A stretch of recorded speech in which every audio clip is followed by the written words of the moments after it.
प्रिय मित्रों, संस्कृतानुरागियों एवं सुहृद विद्यार्थियों, आइए हम लोग संस्कृत भाषा की पाठ्य पुस्तक कक्षा 7 के अंतर्गत पंचमी विभक्ति से संबंधित अपादान कारक का अध्ययन कर रहे थे। तो आइए, पूर्व के वीडियो में हम लोगों ने पाठ 10 में अपादाने पंचमी और ध्रुवम अपाय अपादानम 2 सूत्रों को देखा। अब पंचमी विभक्ति से संबंधित अपादान कारक के अग्रिम सूत्रों को देखते हैं। अपने पाठ को प्रारंभ करते हैं। हम लोग अपादान कारक जो पंचमी विभक्ति से संबंधित है उसका अध्ययन कर रहे हैं। हम लोगों ने पूर्व के सूत्रों में अपादान संज्ञा करने वाले ध्रुवम अपाय अपादानम और अपादान के स्थान पर पंचमी विभक्ति करने वाले सूत्र अपादाने पंचमी का अध्ययन किया था। आइए अपादान कारक से संबंधित अग्रिम सूत्रों का अध्ययन करते हैं। तो चलते हैं सूत्र पर। भीत्रार्थानां भय हेतु, भीत्रार्थानां भय हेतु पद विभाग करते हैं सूत्र का। तो पद विभाग करने पर हमें कितने पदों की प्राप्ति होती है? 2 पदों की प्राप्ति होती है। कौन कौन से पद हैं? भीत्रार्थानां और दूसरा क्या है? भय हेतु। द्विपदम सूत्रमिदम, 2 पदों से बना सूत्र क्या है? भीत्रार्थानां भय हेतु। विभक्ति वचन देखते हैं। तो विभक्ति वचन देखने पर भीत्रार्थानां क्या है? भीत्रार्थानां षष्ठी विभक्ति एक वचन का, षष्ठी विभक्ति बहुवचन, और भय हेतु प्रथमा विभक्ति एक वचन का है। इस प्रकार 2 पदों से बना सूत्र क्या है? भीत्रार्थानां भय हेतु। आइए वृत्ति देखते हैं। वृत्ति क्या है? भयार्थानां त्राणार्थानां च प्रयोगे हेतु अपादानम स्यात्। एक एक शब्दों को देखेंगे। देखिए, भयार्थानां अर्थात भयार्थक धातुओं से और त्राणार्थक अर्थात रक्षा करने वाली धातुओं से के प्रयोग में उसका जो हेतु होता है उसकी क्या होती है? अपादान संज्ञा होती है। हेतु की अपादान संज्ञा होती है। कब होगी? तो भय वाले अर्थों के धातु प्रयोग में और रक्षा करने वाले अर्थों के धातु प्रयोग में हेतु की अपादान संज्ञा होती है। आइए उदाहरण देखते हैं। तो उदाहरण क्या है? चोरात बिभेति और चोरात त्रायते। जैसे देखिए, यहाँ संधि हम लोग करेंगे तो क्या बनेगा? वाक्य बनाएंगे। तो चोरात बिभेति, चोर से डरता है, और चोरात त्रायते, चोर से बचाता है। अब यहाँ देखिए सूत्र लगा भीत्रार्थानां भय हेतु। भयार्थक और त्राणार्थक धातु से संबंधित दोनों विभेति और त्रायते धातुएं हैं। त्रयरक्षणे हैं और भय करके धातु है। दोनों धातुओं का प्रयोग यहाँ है। तो इसका जो हेतु कौन है? हेतु चोर है। किससे डरता है? तो चोर से डरता है और चोर से बचाता है। तो यहाँ चोर की क्या हो जाएगी? अपादान संज्ञा हो जाएगी। और अपादाने पंचमी से चोर शब्द में पंचमी विभक्ति होकर क्या बनेगा? रामात की तरह चोरात बिभेति, चोरात त्रायते। आइए आगे देखते हैं। आगे क्या है? आगे लिखा है भय हेतु किम। भय हेतु किम, आप भय हेतु किम, यहाँ कहने का तात्पर्य यह है आप भय का हेतु हो ऐसा क्यों कह रहे हैं? भय का हेतु हो ऐसा क्यों कह रहे हैं? तो देखिए, अरण्य बिभेति त्रायते वा, अरण्य डरता है, अरण्य से डरता है, अरण्य से रक्षा होती है। अब यहाँ देखिए, यहाँ अरण्य अर्थात जंगल से कोई डर भय नहीं है और अरण्य जंगल रक्षा करता है। उसमें भी क्या है? रक्षार्थक धातु का कोई प्रयोग हेतु दिखाई नहीं दे रहा है। इसलिए क्या है? भय का हेतु और रक्षा करने का हेतु जैसे चोरात विभेति में है, क्योंकि चोर से व्यक्ति डरता है, लेकिन जंगल समुदाय से यहाँ कोई डर नहीं है। वहाँ रहने वाले विशेष किसी जानवर जो विशेष हेतु होगा उससे डरता है, उससे कोई रक्षा करता है, तो वहाँ पंचमी विभक्ति होगी। अर्थात अरण्यात में पंचमी विभक्ति नहीं हुई, अरण्य शब्द बना है। अरण्य बिभेति, अरण्य त्रायते वा। इस प्रकार भय का होना और त्राणार्थक धातु अर्थात रक्षा, त्रयी रक्षा करणे धातु अर्थ के प्रयोग में हेतु की अपादान संज्ञा होती है। इसीलिए यहाँ अरण्य से कोई भय और रक्षा का कोई कारण नहीं है। उसके अंदर रहने वाले जानवर पशु पक्षियों से का हेतु माना जा सकता है। इसीलिए यहाँ नहीं होने के कारण अरण्य में अपादाने पंचमी से पंचमी विभक्ति नहीं हुई है। अरण्य बिभेति त्रायते वा, इसीलिए भय का हेतु होना आवश्यक है, उससे पंचमी विभक्ति होगी। आइए अग्रिम उदाहरणों को देखते हैं। अग्रिम उदाहरणों को देखते हैं। देखिए उदाहरणानि क्या है। शिशु बिडालात बिभेति, शिशु बिडालात बिभेति। शिशु किससे डरता है? तो शिशु बिलार से डरता है।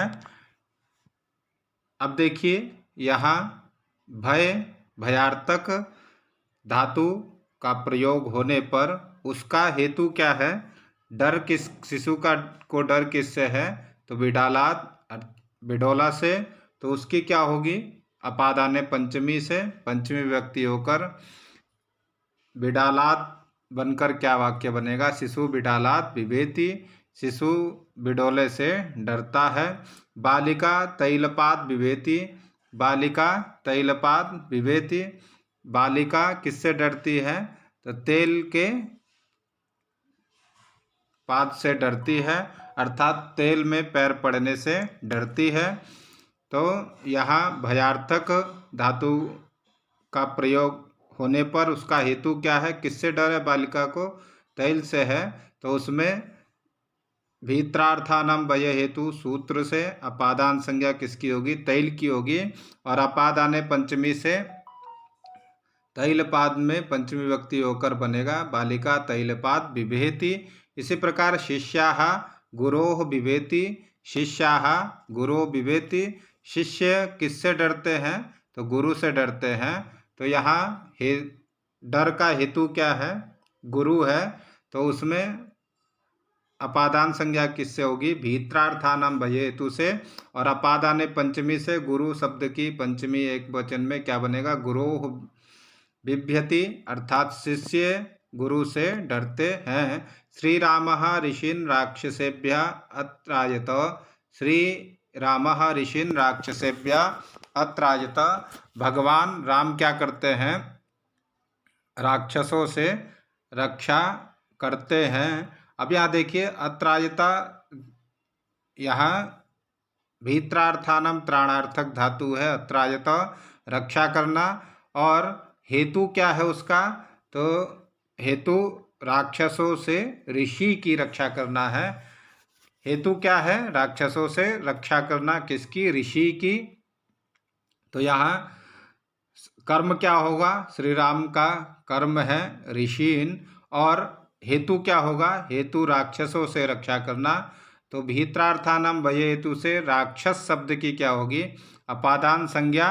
और अपादान पंचमी से पंचमी विभक्ति होकर क्या बनेगा? राक्षसेभ्यः अत्रायत। श्री राम ऋषियों की राक्षसों से रक्षा करते हैं। इसी प्रकार अग्रिम वाक्य देखते हैं।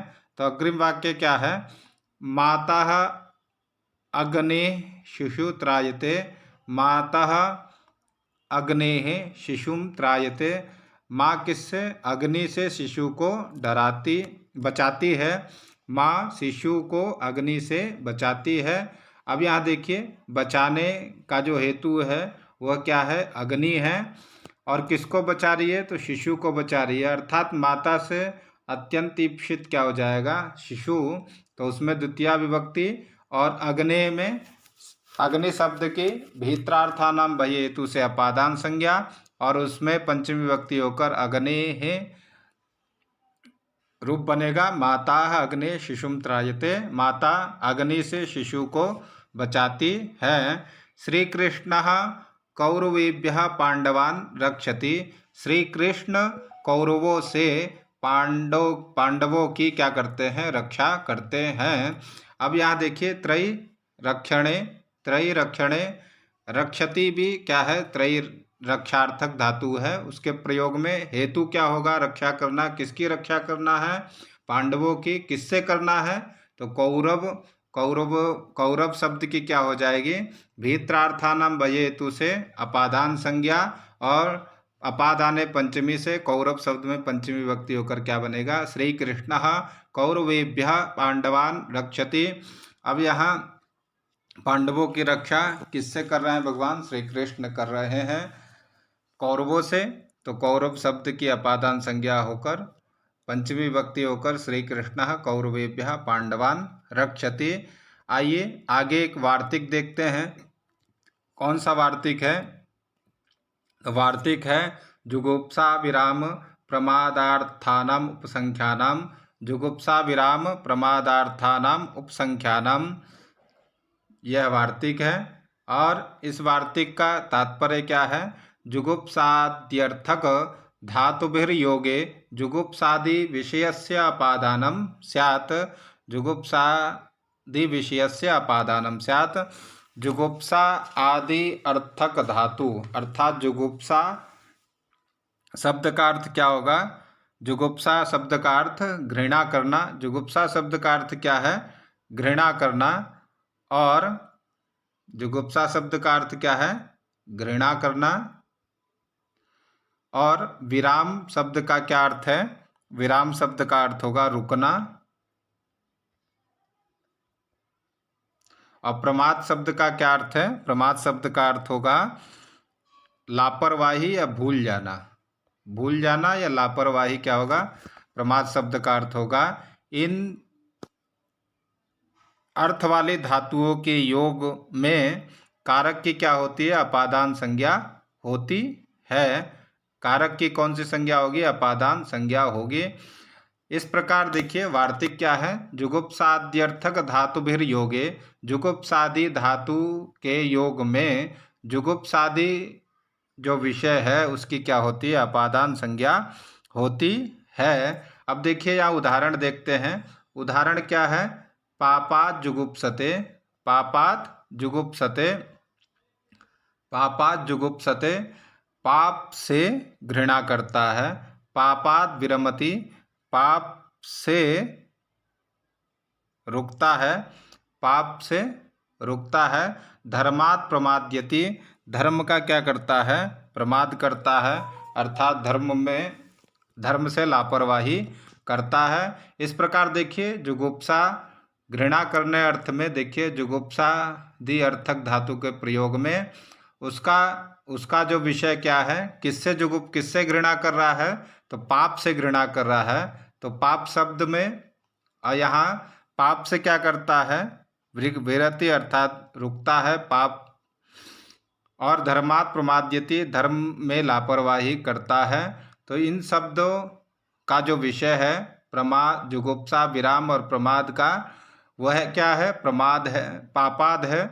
पाप शब्द की जुगुप्सा विराम प्रमादार्थानाम उपसंख्यानम से क्या होगी, अपादान संज्ञा। और अपादाने पंचमी से पाप शब्द में पंचमी होकर क्या बनेगा, पापाद जुगुप्सते, पाप से घृणा करता है। और पापाद विरमति, पाप से रुकता है या पाप से हटता है। और धर्मात् प्रमाद्यति, धर्म से लापरवाही करता है। इस प्रकार हम लोगों ने जुगुप्सा विराम प्रमादार्थानाम वार्तिक के उदाहरणों को देखा। आइए अग्रिम सूत्र पर चलते हैं।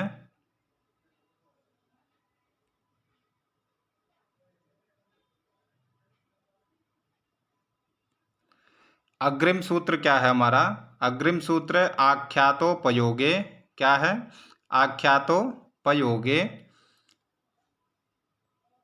आख्यातोपयोगे पद विभाग करते हैं। तो पद विभाग करने पर हमें कितने पदों की प्राप्ति होती है, दो पदों की प्राप्ति होती है। द्विपदम सूत्रमिदम, द्विपदम सूत्रमिदम कौन कौन से पद हैं? तो प्रथम पद क्या है? आख्याता, और दूसरा क्या है? उपयोगे। आख्याता शब्द क्या है? प्रथमा एक वचन, और उपयोगे शब्द सप्तमी विभक्ति एक वचन का है। आइए वृत्ति देखते हैं। वृत्ति क्या है? नियम पूर्वक विद्या स्वीकारे, नियम पूर्वक विद्या स्वीकारे वक्ता अपादान संज्ञा स्यात्। नियम पूर्वक विद्या स्वीकार करने में वक्ता की क्या होती है? अपादान संज्ञा होती है। नियम पूर्वक विद्या स्वीकारे, नियम पूर्वक विद्या पढ़ाने वाले वक्ता की अपादान संज्ञा होती है। नियम पूर्वक विद्या स्वीकारे वक्ता अपादान संज्ञा स्यात्। नियम पूर्वक विद्या पढ़ाने वाले वक्ता की क्या होती है? अपादान संज्ञा होती है। आइए उदाहरण से समझते हैं। देखिए जैसे उदाहरण क्या है हमारे सामने, उपाध्यायात अधीते, उपाध्यायात अधीते उपाध्याय से पढ़ता है, उपाध्याय से पढ़ता है।